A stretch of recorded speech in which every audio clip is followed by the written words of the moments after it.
यस्तु सर्वाणि भूतानि आत्मन्येवानुपश्यति सर्वभूतेषु चात्मानं ततो न विजुगुप्सते। यह जो व्यक्ति सर्वाणि भूतानि सब प्राणियों को, सब क्रिएचर्स को आत्मन्येव अनुपश्यति अपने अंदर देखता है, और सर्वभूतेषु सब प्राणियों में, क्रिएचर में आत्मानम खुद को, सेल्फ को देखता है, ततः न विजुगुप्सते, और उस रियलाइजेशन के कारण वो कभी डिसलाइक या हेट्रेड की कोई फीलिंग उसके अंदर आ ही नहीं सकता। तो इस मंत्र के सामान्य अर्थ है जो खुद में सबको देखता है, सब में खुद को देखता है, फिर वो कोई नफरत या डिसलाइक, नापसंद किसी से नहीं करता। हम मंत्र के लास्ट पार्ट से चलेंगे ये समझने के लिए कि लाइक, डिसलाइक या प्यार और नफरत, क्योंकि जब नफरत आती है तो प्यार आता है, उनको पहले समझने की कोशिश करते हैं। लाइफ में कुछ चीजें हमें पसंद आता है, उसी को हम प्यार कहते हैं, और जो चीजें पसंद नहीं आते हैं उसको हम नफरत थोड़ा स्ट्रांग वर्ड है, उसको नापसंद कहते हैं। और ये लाइफ की पार्ट है, बिल्कुल वैसे ही है। आप इन दोनों को अलग नहीं रख सकते। जहां फूल होता है तो वहां कांटा होता है। जो जो जो जितना अच्छा है, आपको शहद चाहिए, मीठा है, तो आपको हनी बीज के थ्रू जाना पड़ता है। गुलाब का फूल अच्छा है तो आप उसको कांटों के थ्रू जाना पड़ता है। आपको कमल अच्छा लगता है तो पानी और कीचड़ के बीच में जाना पड़ता है। ये सिर्फ कोइंसिडेंट नहीं है, ये फैक्ट है, ये रियलिटी है। लाइफ में pain and pleasure, good and bad, अच्छा या बुरा, ये साथ साथ चलते हैं। इसलिए जब भी लाइफ में खुशी आए ना, तो बड़े लोग कहते हैं ज्यादा खुश नहीं होना, क्योंकि साथ में आज नहीं कल दुख भी आ सकता है। इसी तरह जब लाइफ में दुख आए ना, तो टूटना नहीं, क्योंकि आगे पीछे कहीं सुख वेट कर रहा है। क्योंकि ये दोनों ट्विंस होते हैं, साथ चलते हैं। जिसके होने पर, जिसका क्लोजनेस होने पर हमें अच्छा लगता है, हम उसी को प्रेम कहते हैं। पैसा होने पर अच्छा लगता है तो पैसे से प्रेम होता है। अच्छी गाड़ियां होने पर अच्छा लगता है तो अच्छी गाड़ियों से प्रेम होता है। घर अच्छे बनने पर अच्छा लगता है तो अच्छे घर से प्रेम होता है। कोई भी हो, किसी देश में आपको हर तरह की सहूलियत मिलती है तो देश से प्यार हो जाता है। माँ आपकी ख्याल रखती है तो माँ से प्यार हो जाता है। इसी तरह वो बच्चे हो, पति हो, पत्नी हो, बॉयफ्रेंड हो, गर्लफ्रेंड हो, रिश्तेदार हो, फ्रेंड्स हो, कॉलीग हो, सब जगह सेम पॉलिसी अप्लाई होता है। जो खुशी देने के लिए जो मीन्स बन जाते हैं, साधन बन जाते हैं, या जिनके होने पर हमें अच्छा लगता है, किसी भी एंगल से, अच्छा जरूरी नहीं हो कि हमें कोई फाइनेंशियल या फिजिकल कोई गेन हो, किसी भी दृष्टि से, इवन इमोशनली भी अच्छा लगता है। अगर अच्छा लगता है तो उसी को हम प्यार कहते हैं। जब वो चीजें उनके होने पर अच्छा लगना बंद हो जाए तो फिर वो प्यार नहीं बचता है। और ये दोनों साथ साथ चलते हैं। तो जो भी व्यक्ति प्यार करता है उसके अंदर नफरत भरा है। सिर्फ किस चीज की जरूरत है? टाइम, प्लेस एंड सिचुएशन की। तो जिन चीजों के कारण वो आप मुझसे प्यार करते हैं, वो चीजें मेरे से हट जाएं, फिर आपका प्यार होना बंद हो जाएगा। और अगर उसके जगह अपोजिट चीजें आ जाएं, फिर नफरत होना शुरू हो जाएगा। ये सिंपल चीज है। कभी पति पत्नी देखते हैं अलग हो जाते हैं, माँ बाप बच्चों के बीच में कन्फ्लिक्ट शुरू होता है, और दोस्तों में दरार आता है। जो घर या गाड़ी, जो चीजें हमारे पास है, फिर कल तक जो हमारा अपना होता है, फिर हम उसको छोड़ देते हैं, नए ले आते हैं। सब जगह सेम फॉर्मूला लागू होता है। तो मंत्र में कहा, जो व्यक्ति सब में खुद को, खुद में सबको देखता है, उसके अंदर नफरत की फीलिंग बंद हो जाती है। तो नफरत की कनेक्शन कहां से है? प्यार से है। इसलिए प्यार समझना जरूरी है। प्यार क्या है इसको साइकोलॉजिकली समझने के लिए मैं आपको कोई मॉडर्न साइकोलॉजिस्ट की रेफरेंस नहीं दूंगा। मैं आपके अपने ऋषि मुनियों का 5000 8000 साल पहले लिखे गए प्यार की साइकोलॉजिकल डेफिनेशन आपके सामने रखूंगा। महर्षि याज्ञवल्क्य एक बहुत बड़े ऋषि थे, विद्वान भी थे, स्कॉलर भी थे। उनकी दो पत्नियां थी, कात्यायनी और मैत्री। तो जैसे कि हमारे कल्चर में एक ट्रेडिशन था कि लोग 4 स्टेजेस से गुजरते थे, आज भी हम 2 स्टेज तक जाते हैं उसके बाद बंद कर देते हैं। पहले 4 स्टेजेस से गुजरते थे। स्टूडेंट लाइफ मोस्ट ऑफ लोग गुजरते हैं, फिर मैरिड लाइफ मोस्ट ऑफ लोग गुजरते हैं, उसके बाद की दोनों लाइफ हम छोड़ देते हैं। वो था कि मैरिड लाइफ में जब हमारे बच्चे इंडिपेंडेंट हो जाए या हमारी फैमिली रिस्पॉन्सिबिलिटी डन हो जाए तो लोग फैमिली रिस्पॉन्सिबिलिटी छोड़ के चले जाते थे सोशल रिस्पॉन्सिबिलिटी को निभाने और स्पिरिचुअल प्रैक्टिस को बढ़ाने के लिए। उसको कहा जाता था वानप्रस्थ आश्रम। और जब उसको कुछ साल करने के बाद अपने आप को तैयार कर लेते थे तो वो प्योरली स्टेट ऑफ रिनाउंसिएशन, वैराग्य के रास्ते पर चल पड़ते थे। उसको कहा जाता था संन्यास आश्रम। तो महर्षि याज्ञवल्क्य भी जब उनकी रिटायरमेंट का समय आ गया तो उन्होंने अपनी दोनों पत्नियों से कहा कि देखो, मैं जैसे कि पहले ट्रेडिशन था, मैं तो वानप्रस्थ लेने चला और उस समय 2 ऑप्शन होते थे। पति या पत्नी एक दूसरे को बोल देते थे कि भाई मैं वानप्रस्थ में गया, आपके पास 2 ऑप्शन है, या तो आप मेरे साथ वानप्रस्थ ले सकते हो या जो मेरे पीछे जो कुछ है आप इसको एंजॉय करो, अप टू यू। ये फ्रीडम होता था। तो याज्ञवल्क्य ने सेम ऑफर किया कि मेरे पास जो भी धन संपत्ति है आप दोनों एंजॉय करो, मैं रिटायरमेंट या वानप्रस्थ आश्रम में चला। कात्यायनी छोटी पत्नी थी, उन्होंने कुछ ज्यादा कहा नहीं, उन्होंने एक्सेप्ट कर लिया। मैत्रेयी बहुत विदुषी थी, बहुत स्कॉलर थी, बहुत इंटेलिजेंट थी। तो उन्होंने कुछ सवाल पूछा, तो क्या ये जो धन संपत्ति आप देकर जा रहे हो उससे उतना सुख हमें मिलेगा जिस सुख को ढूंढने के लिए आप जा रहे हो? बोले ये मैं नहीं कह सकता, डिपेंड करता है कि तुम किससे प्यार करते हो। अगर तुम्हें धनों से प्यार है तो धन से तुम्हें कुछ सुख मिलेगा, अगर तुम्हें आत्मा से प्यार है तो आत्मा से भी प्यार मिलेगा और वो बेटर क्वालिटी की होगा। पर डिपेंड करता है कि तुम किससे प्यार करते हो। मैत्रेयी ने पूछा ये प्यार होता क्या है? याज्ञवल्क्य प्यार क्या है डिफाइन करते हैं। मैं पूरा नहीं पढ़ूंगा, ये बहुत बड़ी लिस्ट है, मैं उसमें से कुछ चीजें आपको कोट करूंगा, वो दूंगा। साहुवाच, याज्ञवल्क्य ने कहा, नवा अरे पत्युः कामाय पतिः प्रियो भवति, आत्मनस्तु कामाय पतिः प्रियो भवति। नवा अरे जायायै कामाय जाया प्रिया भवति, आत्मनस्तु कामाय जाया प्रिया भवति।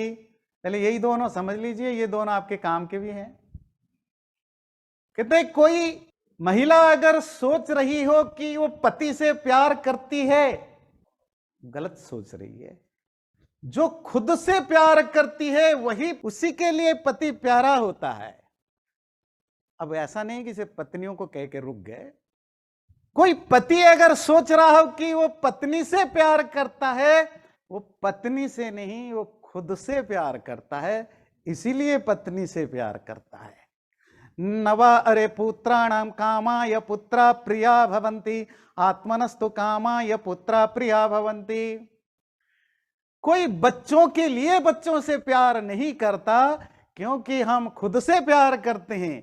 खुद को अच्छा लगने के लिए हम बच्चों से प्यार करते हैं। नवा अरे वित्तस्य कामाय वित्तम प्रियम भवति। कोई पैसे से प्यार करने के लिए प्यार नहीं करता, क्योंकि हर कोई खुद से प्यार करता है। खुद की खुशी के लिए वो पैसे से प्यार करता है। ऐसी लंबी चौड़ी लिस्ट है। जो कंक्लूड करते हैं, नवा अरे सर्वस्य कामाय सर्वं प्रियं भवति। कोई भी व्यक्ति किसी से भी प्यार करता है, वो उस वस्तु से प्यार करने के लिए नहीं करता, वो प्यार करता है आत्मनस्तु कामाय सर्वं प्रियं भवति, क्योंकि वो खुद की खुशी ढूंढता है, इसीलिए वो किसी ना किसी से प्यार करता है। फिर मैत्रेयी, अगर तुम्हें प्यार खुशी ढूंढनी है तो फिर खुद की खुशी ढूंढनी पड़ेगी। वो डिपेंड करता है तुम्हें किसी से खुशी मिलती है। ये बृहदारण्यक का उपनिषद 2-4-5 है। इंग्लिश ट्रांसलेशन वगैरह मैंने आपको हल्की बता दी। तो सार क्या है? हो सकता है आप में से बहुतों को इस समझ में नहीं आया कि इसका क्या सेंस है। सेंस यही है, हम जिसको प्यार कहते हैं, याज्ञवल्क्य कहते हैं, वो प्यार नहीं, खुशी का ढूंढना होता है। तो मुझे क्योंकि खुद से प्यार है और मुझे खुशी चाहिए, तो जिस व्यक्ति से मुझे खुशी मिलती है, मैं कहता हूं कि उससे मुझे प्यार हो गया। धन से मुझे खुशी मिलती है, पैसे से, तो मैं कहता हूं पैसे से मुझे प्यार है। गाड़ी पर्टिकुलर कंपनी की, पर्टिकुलर ब्रांड की, पर्टिकुलर टाइप की गाड़ी से मुझे खुशी मिलती है, तो मैं कहता हूं उस गाड़ी से मुझे प्यार हो गया। इसी तरह इंसानों में किसी व्यक्ति के साथ बैठने से, बात करने से, टाइम स्पेंड करने से, साथ रहने से अच्छा लगता है। अच्छा किसको लगता है? मुझे लगता है। तो मैं कहता हूं कि उस व्यक्ति से मुझे प्यार हो गया। तो याज्ञवल्क्य कहते हैं तुम्हें उन किसी भी से प्यार नहीं हुआ है, तुम्हें सिर्फ एक ही चीज से प्यार है, वो है तुम खुद से। और तुम्हें क्योंकि खुद से प्यार है और तुम्हें जो अच्छा लगता है, तुम कहते हो कि उससे प्यार हो गया। तो प्यार एक टर्म है, एक टर्मिनोलॉजी है, किस चीज को डिफाइन करने के लिए, ये डिफाइन करने के लिए मुझे कौन अच्छा लगता है। वो कोई वस्तु हो सकता है, कोई चीज हो सकता है, कोई इंसान हो सकता है, कोई भी हो सकता है। इवन बच्चे भी क्यों अच्छे लगते हैं? क्योंकि मुझे अपने से प्यार है और मैं अपने बच्चों को जब देखता हूं, अपने बच्चों के साथ टाइम स्पेंड करता हूं, अपने बच्चों के लिए जब भला कुछ करता हूं, तो आई फील गुड। वो जो आई फील गुड, मुझे अच्छा लगता है, इसीलिए मैं कहता हूं कि बच्चे प्यारे लगते हैं। और जब बच्चे बात सुनना बंद कर दें, बच्चे हमारे जैसा हम सोचते हैं ठीक अपोजिट निकल जाएं, पति और पत्नी बिल्कुल वैसा बिहेव करे जैसा मुझे बिल्कुल पसंद नहीं, गाड़ी अगर वैसा चले, ऐसा निकले जैसा मुझे पसंद नहीं, अब प्यार खत्म हो जाता है। पहले लोग मजबूरन निभा लेते थे, अब निभाते नहीं, अब तो छोटी छोटी चीजों पर ही सिरा छोड़ देते हैं। क्या जी, कल तक तो कह रहे थे जीने मरने के लिए वह साथ देंगे, अब ऐसा क्या हुआ कि 6 महीने के अंदर जी सेपरेशन की अर्जी लगा दी, एप्लीकेशन। प्यार कैसे खत्म हो गया? याज्ञवल्क्य की डेफिनेशन को ठीक से समझे तो आपको समझ में आ जाएगा सेपरेशन क्यों होता है और हिपोक्रेसी हम कितने ज्यादा करते हैं। क्योंकि कल तक तो मुझे अच्छी लगती थी या अच्छा लगता था, इसीलिए मैं कहता था कि आई लव यू। अब क्या हुआ? 2 परिस्थितियां हुई, या तो तुमसे कोई बेटर मिल गया जिससे मुझे ज्यादा अच्छा लगने लगा, या दूसरा है कि तुम उतना अच्छी अब नहीं लगती हो जितना मैं एक्सपेक्ट करता हूं कि मुझे खुशी मिले, तुमसे उतनी खुशी नहीं मिल रही है। दोनों रीजन है। तुमसे ज्यादा खुशी कहीं मिल गई, तुमसे ज्यादा बड़ा जॉब कहीं मिल गया, ज्यादा सैलरी मिल गई, इसलिए अब तुम पसंद नहीं हो, या जितनी मुझे खुशी चाहिए तुमसे नहीं मिल पाती है, इसलिए तुम्हें छोड़ दिया। जैसे हम कंपनी छोड़ते हैं, जॉब छोड़ते हैं, गाड़ियां छोड़ते हैं, तो पति पत्नी भी अब बदलने लग गए, सेम रीजन। तो इसका मतलब जब मैं कहता था कि आई लव यू, हिपोक्रेसी है, नथिंग एल्स। Be honest. तुम मुझे अच्छी लगती हो क्योंकि मेरी जिस तरह की टेम्परामेंट है, जैसा नेचर है, जिस तरह की जिन चीजों में मुझे अच्छा लगता है तुम में वो दिखता है, तब तक अच्छे लगते हो। I love you. ध्यान रखिए, इसमें मुझे कोई दोष देने की जरूरत नहीं। अगर अच्छा ना लगे, वो तो बृहदारण्यक उपनिषद में महर्षि याज्ञवल्क्य ने इंटरप्रेट किया, मैं तो आपके सामने कोट किया, ठीक है ना। नहीं तो इसमें बुरा लगे तो याज्ञवल्क्य को कोशिएगा। पर ये रियलिटी है, ये सच है। जिसको हम प्यार कहते हैं वो हमारी खुशी जहां हमें मिलती है उसी को प्यार कहते हैं। जब वो खुशी लगना बंद हो जाए तो फिर वो लाइक की जगह डिसलाइक हो जाता है। अगर वो ज्यादा अपोजिट हो जाए तो फिर नफरत होता है। अगर आप प्यार से ठीक से समझ गए प्यार क्या चीज है तो नफरत क्या है भी आप आराम से समझ जाएंगे, क्योंकि प्यार का ठीक अपोजिट नफरत है। मुझे जहां दुख मिलता है, दुख मिलने का रीजन ये जरूरी नहीं है कि वो चीजें खराब हो, बस कंपैटिबिलिटी नहीं बनती है। मेरे जो मैं चाहता हूं उस हिसाब से आप नहीं हो। वो घर नहीं है, वो गाड़ी नहीं है, वो रास्ता नहीं है, वो बच्चे नहीं है, वो पति पत्नी नहीं है, तो फिर मुझे उससे नफरत होने लगता है, मतलब नापसंद होने लगता है। मंत्र कहता है अगर तुम अंदर तुम्हें कभी लगे कि मैं अपने अंदर का जो नफरत है, घृणा है, नापसंद है, इसको मैं परमानेंटली मिटा दूं, तो क्या तरीका कि जब तुम सब में खुद को देखने लगो, खुद में सबको देखने लगो, तो तुम्हारे अंदर की वो जो डिसलाइक करना या हेट्रेड की फीलिंग है वो खत्म हो जाएगा।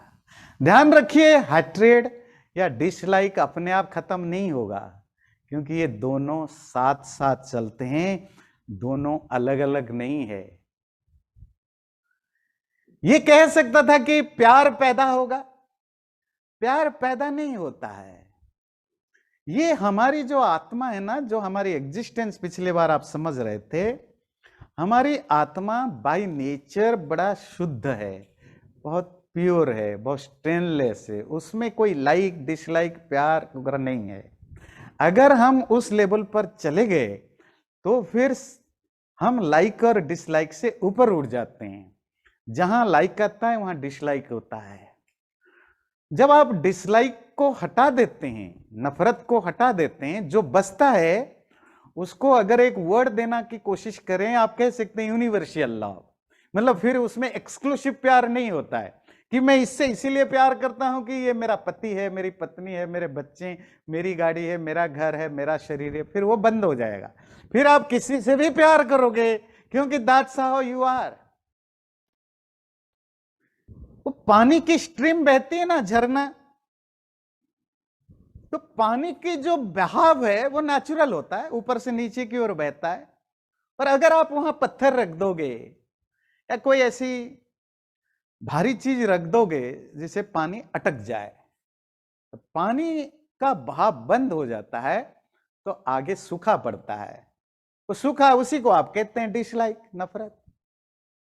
पर अगर आपने कभी उस नदी में पानी को फ्लो करना चाहते हो तो आपको क्या करने की जरूरत है? नए पानी को लाने की जरूरत नहीं, पानी तो ऑलरेडी फ्लो में है। बस किसी ने वहां बांध दिया है, दो चार बड़े बड़े पत्थर रख दिया है, आप इस पत्थर को जस्ट हटा देते हो, पत्थर के हटते ही पानी का जो नेचुरल फ्लो अपने आप बहने लगता है। इसी तरह जो हमारे अंदर प्रॉब्लम है, हम कुछ लोगों को पसंद नहीं करते, कुछ चीजों को पसंद नहीं करते हैं या नफरत करते हैं, वो बंद करना है। आप चाहते हैं कि मैं सबको अच्छा लगूं, मतलब सब कोई, हर कोई किसी से मेरा अच्छा रहे, तो उसके लिए एक ही चीज है कि आपके अंदर की हेट्रेड की जो फीलिंग है वो बंद कर लीजिए। हेट्रेड वो पत्थर है जो पानी की फ्लो को रोक करके रखता है। आप इस पानी के वो पत्थर को हटा दीजिए, आप परम प्रेमी बन जाएंगे। फिर आप प्रेमी नहीं बनेंगे, प्रेमी समझते लवर, अब परम प्रेमी the supreme lover. Supreme lover क्या होता है? मतलब आपका प्यार आप किसी इंडिविजुअल के लिए नहीं होगा, किसी इंडिविजुअल थिंग या बीइंग के लिए नहीं होगा, वो फिर सबके लिए होगा। बिल्कुल ऐसे सूरज की रोशनी सबके लिए होती है, सबको सूरज की रोशनी मिलता है, पर सूरज की रोशनी एक पर्टिकुलर जगह पर अगर नहीं पहुंच पाता, क्योंकि बादल ढक लेता है। अगर सूरज की रोशनी लानी है तो आपको नया सूरज पैदा नहीं करना होता है, बस बादल की छंटने की प्रतीक्षा करनी होती है, वेट करना होता है। बादल छंट जाए, आपको भी वही रोशनी मिलेगी जो 5 माइल दूरी पर उनको मिलता है जहां बादल नहीं है। तो नफरत वो बादल है जो हमारे natural flow of divine love है, जो सबको सबको अपना समझने की जो एक इंस्टिंक्ट है वो छुपा हुआ होता है। अब अगला सवाल है, नफरत टूटेगा कैसे? यस्तु सर्वाणि भूतानि आत्मन्येवानुपश्यति। जब आप सब में खुद में सबको देखेंगे। खुद में सबको देखना, सब तो दूसरे होते हैं ना, मतलब आप सब हैं, मैं अलग हूं, आप अलग हैं। और मंत्र कहता है जब मैं आप सबको खुद में देखूं, वो बिल्कुल वैसे ही है। क्या है? मिरर है, दर्पण है। जैसे दर्पण के सामने कोई चीज रखा हो वो अदर होता है, वो दूसरा होता है, पर दर्पण के सामने रहने पर दर्पण के अंदर वही दिखने लगता है। ऐसा लगता है मानो इट्स पार्ट ऑफ द दर्पण, दर्पण के अंदर है। अगर हम अपने आप को मिरर बना पाए इसी तरह का, तो फिर हम अपने अंदर दूसरों को देख पाएंगे। जिस दिन आप अपने अंदर दूसरों को देखने लग जाओ, तो दूसरों में आप खुद को देखने लग जाओगे। ये देखने का क्या सेंस होता है कि मैं जैसा हूं दूसरे भी वैसा ही हैं। जैसे मेरा एक शरीर है, मन है, मेरी इमोशंस है, मेरी फीलिंग है, दूसरे का भी वही है। चींटी में भी वही है, हाथी में भी वही है, बकरी में भी वही है, मुर्गे में भी वही है, शत्रु में भी वही है, दुश्मन में भी वही है। सब में सेम फीलिंग है, सेम इमोशन है, सेम डर है, सेम प्यार है, सेम अपनापन है, सब में सेम है। अगर मुझे चींटी काटने से दर्द होता है तो सबको दर्द होता है। अगर मुझे कोई बुरा बोले तो मुझे चुभता है, तो दूसरों को भी चुभता है। अगर मेरे से कोई मीठा बोले तो अच्छा लगता है, तो दूसरों को भी मीठा बोलना ही अच्छा लगता है। कोई मुझे ह्यूमिलिएट करे, चीट करे, मुझे बुरा लगता है, तो दूसरों को भी मैं चीट करूं, ह्यूमिलिएट करूं, उनको भी बुरा लगता है। स्टार्टिंग यहीं से कर सकते हैं कि जैसा मैं हूं दूसरे भी सब वैसे ही हैं। ये बोलने की क्यों जरूरत पड़ती है? हो सकता है आप कहेंगे ये सब हम जानते हैं, पर हमारी बनावट ऐसा है, हमारे व्यवहार में ये झलकता नहीं है। हर व्यक्ति अपने आप को एक्सक्लूसिव समझता है कि दर्द तो अगर कोई बुरी बात बोले तो दर्द मुझे होता है। अगर तुम्हें पता है कि बुरी बात बोलने से दर्द होता है, तो तुम भी दूसरे लोगों को क्यों बुरी बातें बोलते हो? पति या पत्नी की लड़ाई में भी एक फैक्टर ये भी है कि तुमने मेरा ख्याल नहीं रखा, तुमने मेरे इमोशन को ना समझा, तुमने मेरे ये नहीं किया। What about your side? तुमने समझा दूसरे तरफ का? पर प्रॉब्लम है कि हमें, हर व्यक्ति को लगता है कि भगवान ने मुझे स्पेशल पैदा किया है, दूसरों में कुछ कमियां हैं, वो मेरे जैसा नहीं है। अगर दर्द मुझे हो रहा है तो सॉल्यूशन मेरा निकलना चाहिए, दूसरों को दर्द हो तो हु केयर्स। हम सब शिकायत करते हैं, खास करके इंडियन लोग, कि हमारे माँ बाप कितने कठोर थे। जिनके साथ हुआ है, बहुत सारे हैं जो फॉर्चुनेट हैं, कठोर थे, हमेशा पीछे पड़े रहते थे, पढ़ाई करो पढ़ाई करो, ये करो, ये टोको वो टोको, सब करते थे। हमें बुरा लगता था, घर छोड़ के भाग जाते थे, वो करते थे, छुप के करते थे, बट मजे लेकर चटपटा मसाला डाल के भी बोलते रहते हैं। अपने पेरेंट्स हमारे साथ कैसे बिहेव करते थे, तो ठीक है, मतलब तुम्हें बचपन में ये सब बुरा लगा, तो तुम अपने बच्चों के साथ क्या कर रहे हो? उनको नहीं बुरा लग रहा है तो कहीं तो स्टॉप करो। आपको पता है, जो वैसे आज भी चल रही है, ऐसा दुनिया मॉडर्न हो जाए तो भी कहाँ हम सुधर पाते हैं। तो भारत में क्या हमने देखा, यहाँ भी होता है सब जगह, सास बहू की इटर्नल जो रिलेशनशिप है, जो एक नित्य झगड़ा संबंध है, जहां नहीं है वो बड़े फॉर्चुनेट है, पर हमने देखा यहाँ भी है सब जगह। अब प्रॉब्लम क्या है? क्योंकि मेरे साथ जब मैं नई नई बहू बनकर आई, मेरे साथ सास ने ये किया, वो किया, ये किया, ये किया, तो तुम आई हो, तुम्हें क्यों प्रॉब्लम, तुम्हें कैसे छोड़ दिया जाए, तुम्हें भी उसी से गुजरना पड़ेगा। अरे भाई, तुम्हें अगर बुरा लगा, तुम्हारे साथ जो कुछ हुआ, तो कम से कम तुम ये तो सोचो कि जो नई बहू आई है उसको भी वही बुरा लग रहा होगा, स्टॉप कर दे। नहीं, हम सब उस पाप के साइकिल में फंसते जाते हैं। तो इस मंत्र को आप इस लेवल पर समझिए, सरफेस लेवल पर। सबको खुद में देखना, सब में खुद को देखने का जो सबसे सुपरफिशियल सेंस है वो यही है। कम से कम हम दूसरों को वैसा ही ट्रीट करें जैसा हम खुद के लिए पसंद करते हैं। हम दूसरों के साथ ऐसा ट्रीट ना करें जैसा हम खुद के साथ ट्रीट नहीं पसंद करते हैं। वो हमारे फैमिली के मेंबर हो, वो बाहर वाले हो, कोई भी हो। पर अगर हम थोड़े हायर लेवल पर जाएं, ईशोपनिषद तो स्पिरिचुअल की बात करता है, परमानेंट सॉल्यूशन की बात करता है कि आप अपने माइंड को ऐसा बनाओ, फिर आप जब खुद के बारे में सोचो, आपके अंदर वो सारी दुनिया दिखाई देने लगे। आप में से कितने लोगों ने सुना होगा, नहीं सुना तो ध्यान रखिए। लेडी मदालसा महारानी थी, उनका नाम था मदालसा। उनकी एक स्टोरी आती है, स्टोरी नहीं सुना होगा, बस एक छोटी सी इंसिडेंट। तो मदालसा के जो बच्चे पैदा हो, जो उनके बच्चे होते थे, जो न्यूबॉर्न बेबी, तो वो उनके कान में एक चीज कॉन्स्टेंटली विस्पर किया करती थी, शुद्धो से बुद्धो से निरंजनो से, कॉन्स्टेंटली बोला करती थी, तुम शुद्ध हो, प्योर हो बाय नेचर, बुद्ध हो, एनलाइटेंड हो by nature, Niranjana, you are stainless by nature. तो फिर जो मेरे अंदर स्टेन्स हैं, अच्छाइयां, बुराइयां, लालच, गुस्सा, प्यार, नफरत, ये सब क्या है? ये तुमने अर्जित किया है। अर्जित करना समझते हैं, यू अर्नड।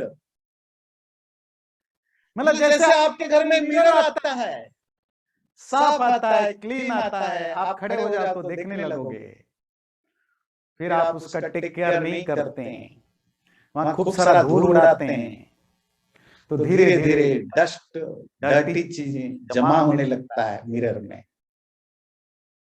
अब मिरर में शक्ल नहीं दिखता, अगर दिखता है तो धुंधला दिखता है।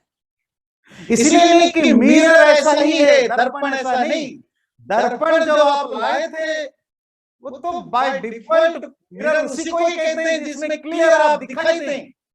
पर जो हमारे कमियां आई, गड़बड़ियां आई, जो भी आई, डर्टीनेस आया, वो हमने अपने कर्मों से उसको अर्न किया है, अच्छा या बुरा किया। तो क्या करने की जरूरत है? वही जो लाइफ जीने के बाद जो हमने डर्ट्स, धूल को जमा किया है अपने माइंड में, उसको अगर हम धीरे धीरे करके साफ कर सकें और पूरे माइंड को एक दिन क्लीन कर दें, फिर वही होगा जो मंत्र कह रहा है, सबको हम खुद में भी देख सकते हैं, सब में और खुद में सबको देख सकते हैं। तो वो डर्ट और धूली कौन है जो मेरे अंदर है? वो हमारे अच्छे बुरे जो विचार हैं, इमोशंस हैं, हमारे ईगो है, हमारे कर्मों के संस्कार। संस्कार समझते हैं, जो भी आप काम करते हैं उसकी जो एक सबकॉन्शियस मेमोरी इकट्ठा होता है। कुछ भी आप करते हैं, खाते हैं, पीते हैं, बैठते हैं, उठते हैं, सोचते हैं, समझते हैं, पढ़ते लिखते हैं, कुछ भी करते हैं, हर एक का एक सबकॉन्शियस मेमोरी, उसको हमारे यहाँ कर्म संस्कार, सब इकट्ठा होता है। हमारे इमोशंस, उसमें अच्छे बुरे दोनों तरह के इमोशंस, फीलिंग, अच्छे बुरे दोनों तरह के फीलिंग, थॉट्स, अच्छे बुरे हर तरह के थॉट्स, इच्छाएं, जो वासनाएं हैं, टेंडेंसीज हैं, जो एटीट्यूड हैं, सब उसमें भरे पड़े हैं। इसी के कारण हमारा मन धुंधला धुंधला होता जाता है। तो हम दूसरों को, हम फिर अपने में सबको वैसा नहीं देख पाते हैं जैसा देखना चाहिए। फिर हम क्या करते हैं? हम बायस्ड होते हैं, ये अपना है, ये पराया है, ये शत्रु है, ये मित्र है, क्योंकि ये मेरे जैसा सकल सूरत वाला नहीं है, इसका कलर अलग है, इसकी डीएनए अलग है, इसकी कास्ट अलग है, इसकी जेंडर अलग है, इसकी प्रोफेशन अलग है। हजारों लाखों तरह के हमने डिस्क्रिमिनेटिव वो बना रखा है पैरामीटर्स जस्ट टू डिस्क्रिमिनेट, कैसे दूसरे अलग हैं। पर जब आपके मन शुद्ध हो जाए, फिर आपको वो धूल से खत्म हो जाए, फिर हो गया, फिर कोई डिस्क्रिमिनेशन नहीं। फिर आपको कुत्ते में भी वही दिखेगा, बिल्ली में भी वही दिखेगा, शत्रु में भी वही दिखेगा जो आप खुद में नहीं देखते हो, क्योंकि आत्मा तो सब जगह वही है, वही चेतन है, अब परमात्मा तो सब जगह वही है। पर ये तभी होगा जब हम अपने मन को शुद्ध करें, और माइंड को शुद्ध करने की प्रोसेस क्या है, उसी को योग कहते हैं, उसी को स्पिरिचुअलिटी कहते हैं, उसी को ज्ञान कर्म भक्ति उपासना कहते हैं। ये सब इसीलिए बनाए गए, इसीलिए नहीं बनाए गए कि इससे तुम्हें भगवान मिलेगा, इसीलिए कि तुम क्वालिफाई करोगे उसको जानने के लिए। इसी से वो उसकी पहला रूल क्या है, माइंड को, फीलिंग को, इमोशन को, टेंडेंसी को, ईगो को प्यूरिफाई किया जाए। जैसे जैसे तुम्हारा माइंड प्यूरिफाई होता जाएगा, शुद्ध होता जाएगा, वैसे वैसे तुम्हारा मिरर मन साफ बनता जाएगा, चीजें रिफ्लेक्ट करने लगेंगे। जो मेरे में कमियां है मैं प्रैक्टिस करके उसको शुद्ध करता हूं, अपने मन को, आत्मा को, शरीर को, विचारों को शुद्ध करता हूं, बिल्कुल इस हाथी की तरह पानी डाल डाल करके शुद्ध करता हूं। पर इसमें एक प्रॉब्लम है, अगर आपने सोचा कि मैं तो नहा धो लिया, अब साफ हो गया, डन, अब साल भर तक नहीं नहाऊंगा, नहा लिया जी, साफ हो गया, घर झाड़ू कर दी, साफ हो गया, अब आप 6 महीने तक झाड़ू नहीं करेंगे तो क्या होगा, दोबारा गंदगी होगी ना। नहीं, spirituality is a continuous process, ऐसा नहीं कि हो गया डन अब कुछ नहीं करने का। तो आपको कॉन्स्टेंटली पुराने चीजें, पुराने मेमोरीज इकट्ठा ना हो, वो आपने हटाया, नई मेमोरी भी ना बने, नई धूल भी जमे नहीं, उसको भी ध्यान देना उतना जरूरी है, बिल्कुल वैसे जैसे ये है। अब ये क्या है, ये देखिए, हाथी की नेचर जानते हैं, अपने आप को धोता है, धोने के बाद क्या करता है, फिर कीचड़ में जाता है फिर कीचड़ फेंकता है। सच कहिए, जो मॉडर्न स्पिरिचुअल फेनोमेना है उसमें ज्यादातर लोग तो एक गलती होते हैं, अच्छे लोग कम आते हैं, और जो अच्छे लोग आते भी हैं ऐसे साफ सुफ करके, फिर वो थोड़ी दिन के बाद छोड़ देते हैं, फिर दोबारा ऐसे ही बन जाते हैं तो क्या प्रोसीजर क्या है कि आपको कॉन्स्टेंटली वॉच करना है अपने एक्टिविटीज को, थॉट्स को, विचारों को, कि मुझे अपने आप को प्यूरिफाई बनाते रहना है। और जिस दिन मैंने अंदर को साफ कर दिया, अपने मन को मिरर के तरह क्लीन, क्लियर, क्रिस्टल कर दिया, फिर क्या होगा, तो मैं खुद तो उसको रियलाइज करूंगा ही करूंगा कि मैं कौन हूं, मेरी असलियत क्या है, मैं शरीर हूं, मन हूं, बुद्धि हूं, माइंड हूं, क्या हूं, आत्मा हूं, वो रियलाइज होगा ही होगा। और जिस दिन आपने खुद को रियलाइज कर लिया कि मैं एक्चुअली कौन हूं, उस दिन फिर आपको शरीर से बाहर कुछ भी दिखेगा, सब में फिर वही दिखाई देने लगेगा। यस्तु सर्वाणि भूतानि आत्मन्येवानुपश्यति। जब आप खुद में सबको देखने लगोगे, फिर सब में भी खुद को देखने लगोगे, उसी परमात्मा को सब जगह देखोगे, उसी आत्मा चेतन स्वरूप को सब जगह देखने लगोगे। फिर क्या होगा, फिर आप किससे नफरत करेंगे, किससे प्यार करेंगे। कल तक तो था ना, ये मेरा है, वो पराया है, पराया है, पसंद नहीं है, ये मेरा है, ये अपना है। अब मेरा कौन, आत्मा का अपना क्या होता है, पराया क्या होता है, सब टेम्परेरी है। थोड़ी देर के लिए आए हो, ये शरीर भी थोड़ी देर के लिए। मरने से पहले कौन मेरा दोस्त था, मरने के बाद, पैदा होने से पहले कौन मेरा था, मरने के बाद कौन मेरा होगा? कौन? माँ बाप, बच्चे, रिश्तेदार, कौन? इससे पहले कौन? इनमें से कोई ना मेरा था, ना इसके बाद कोई मेरा होगा। मैं करोड़ों माँ बापों को थ्रू आ चुका हूं, मेरे करोड़ों माँ बाप हो चुके हैं, करोड़ों बच्चों के बाप माँ बाप बन चुका हूं, करोड़ों बनते जाएंगे। फ्लो है।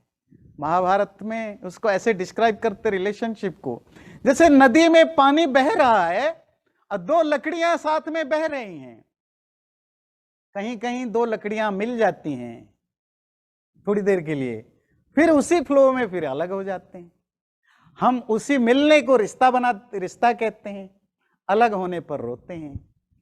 ये जिंदगी की असलियत है।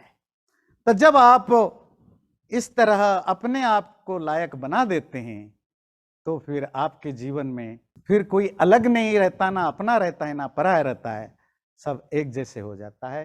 चैनल को सब्सक्राइब जरूर करें और वीडियो अच्छा लगे लाइक भी जरूर करें।